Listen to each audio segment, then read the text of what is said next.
சே இந்த வீட்டுல நிம்மதியா குளிக்க கூட முடியலையே. வர்ற போன் கால்லாம் அவனுக்கு, போன் அட்டன் பண்ற அட்டெண்டர் வேலை மட்டும் எனக்கு. ஹலோ, யாருங்க? விமல் சாரா?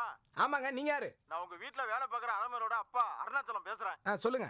உங்க அண்ணன் சிலுமிச தாங்க முடியாம என் மகன் வேலையை விட்டு நிக்கிறதா முடிவு பண்ணிட்டா. ஐயோ, நீங்க ஏன் சார் வருத்தப்படுறீங்க? என் கண்ணுல சோப்பு நுர போயிடுச்சியா?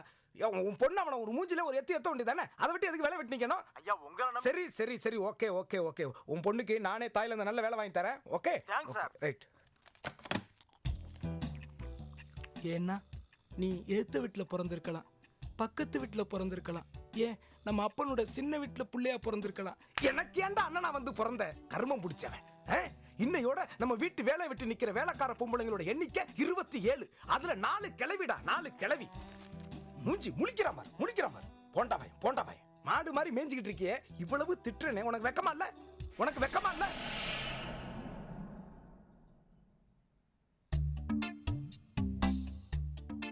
இனிமே ஏதாச்சும் பொம்பளைங்களை பத்தின கம்ப்ளைண்ட் என் காதுக்கு வந்துச்சு, நானே கசைடி வாங்குறதுக்கு போலீஸ்ல புடிச்சு கொடுத்துருவேன். போடா.